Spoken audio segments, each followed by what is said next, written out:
Hey, how's it going out there, everybody? Hope everybody's having a great day. Thanks for waking up early with me. I got to get up and do these videos when I still got some energy before trucking, kicks my butt for 8 to 10 hours. Come on. So today we're going to ask the age-old question.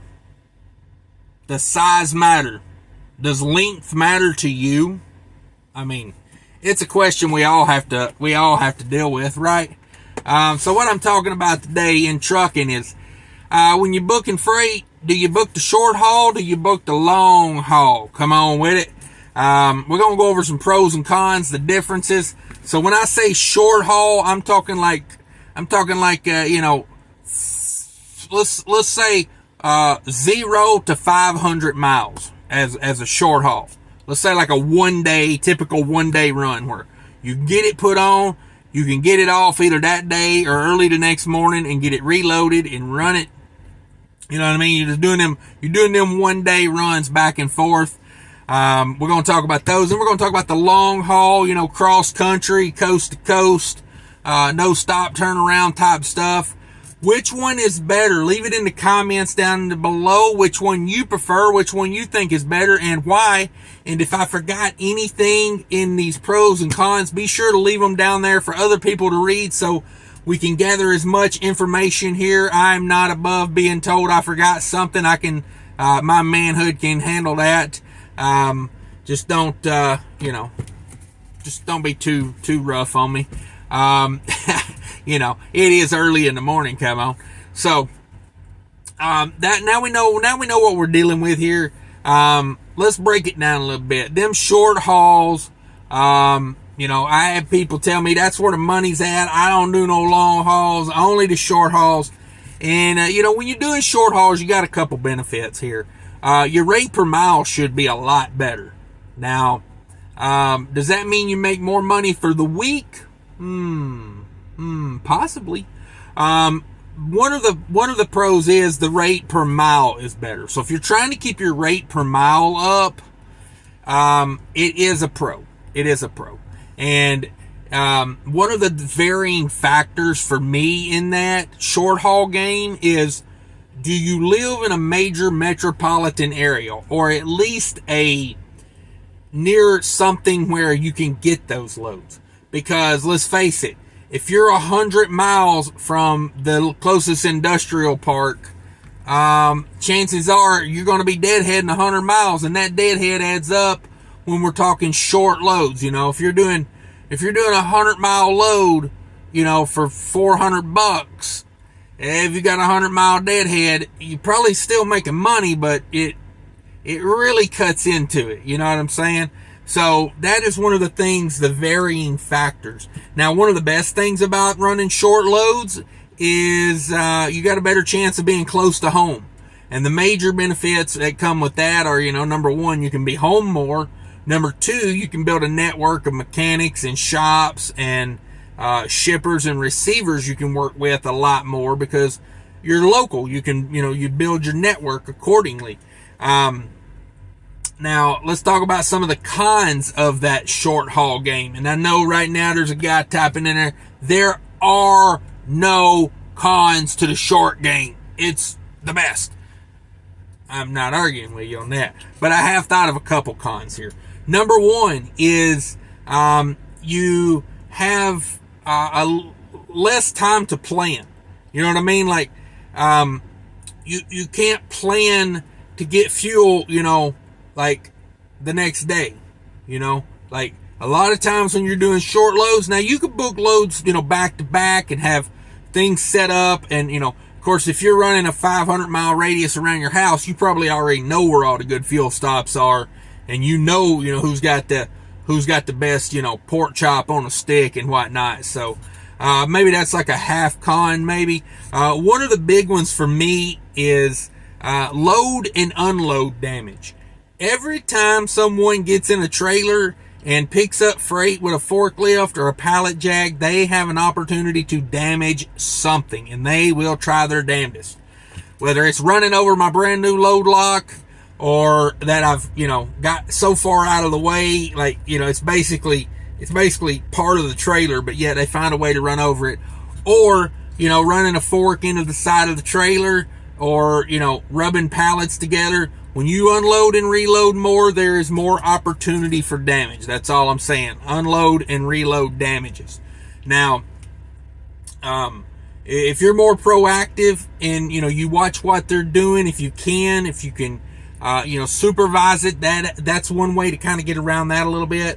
If it becomes a thing, like if, say you got a factory or a warehouse, 20 miles from your house, and you load out of there, twice a week, then if they're damaging something every time you go load there, then, maybe you talk to someone there about it, or maybe you just don't load there anymore, so, that's the big con for me on that, is dealing with, shippers and receivers as well, more chance to get delayed.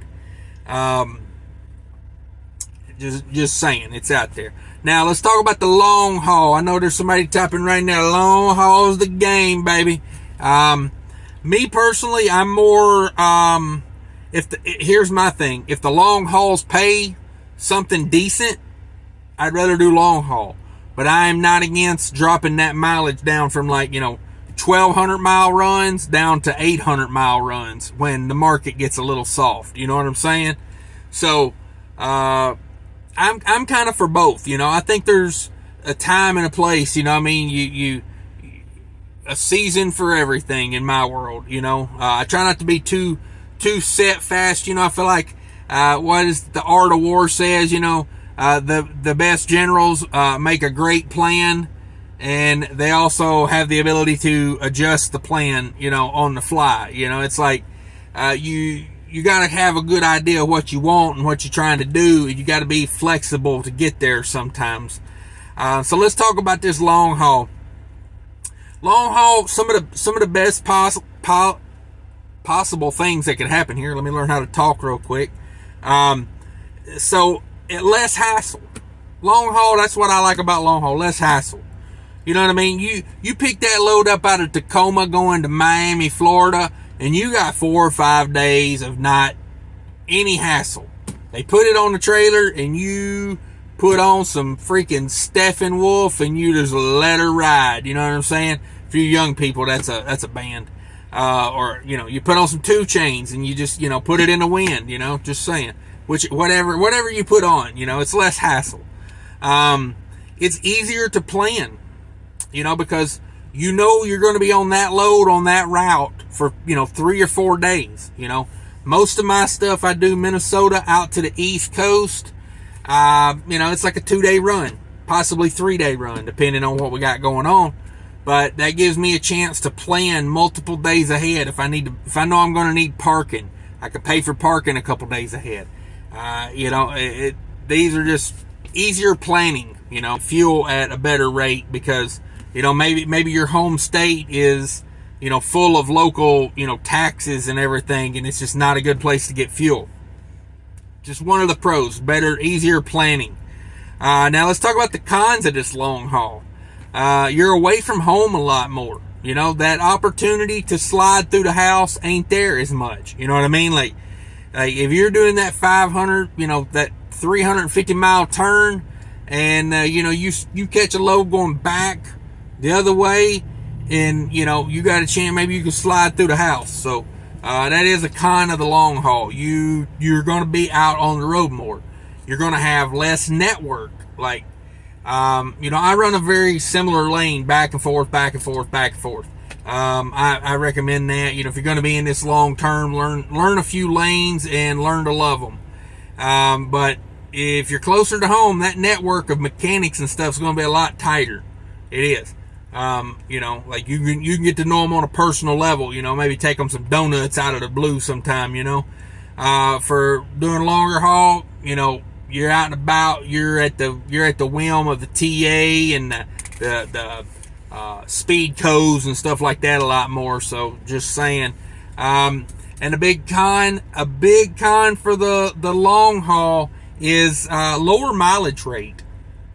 Now, like I say, does that mean you're going to make less per week? It depends. Because, if you're getting better mileage rate doing 100-mile loads, you may only get 4 or 5 of those in a week. Whereas, If you're doing long haul, you may get more gross revenue just because of, you're covering more ground. Now, does that mean you make more money? Not necessarily. A lot of factors in there. That's why a lot of those guys out there like that short haul. They keep their fuel bill down, but they still make a decent amount of money. It's there if you want it. Now, as far as the long haul, I think that's, that not the super long haul. Like for me, 1,500 miles is about the most I want, like 3 or 4 days out means 3 or 4 days back, possibly with a day of, nothing good happening in there, so, that makes for a long stretch out for me. So I'm more like that 1,000 to 1,500 mile, load. But like I say, in this softer market, I have been known to run those 800 mile loads, like, some Minnesota down to like, Kentucky or Indiana and back, just do what you gotta do to get it in right now. But, that's it, guys. This is just food for thought. If we disagree, hey, we're adults, like we don't have to call names or anything. This is, like I say, just merely food for thought. We're just throwing stuff out there, pros and cons and stuff. You know how it is. So leave some comments down below. If you're not a subscriber and you want more trucking content, smash that like button. Check out my second channel, Trucking with Diabetes. Link to that in the description down there. Mudflap is where I buy my fuel. I suggest you do the same and save tons of money. And use my link down there, and you'll get $10 in free fuel, and I'll get $10 in free fuel. We'll both be happy saving money. Until later, guys, take care of each other. And remember, people are more important than trucking. Have a good day. Bye. Quick, I just want to remind everybody about the Mudflap app. If you're not using Mudflap, check it out, download it. It should be part of your fueling program. It's a free app. Go download it from the Apple or Android store. You sign up using credit card or bank account. No credit checks, nothing like that. No fuel card needed. Get yourself huge discounts on fuel. It's an amazing free app. It's 100% legit. Sign up using my promo code there, and I'll get $10 in free fuel. You'll get $10 in free fuel. Thanks, everybody. Have a great day.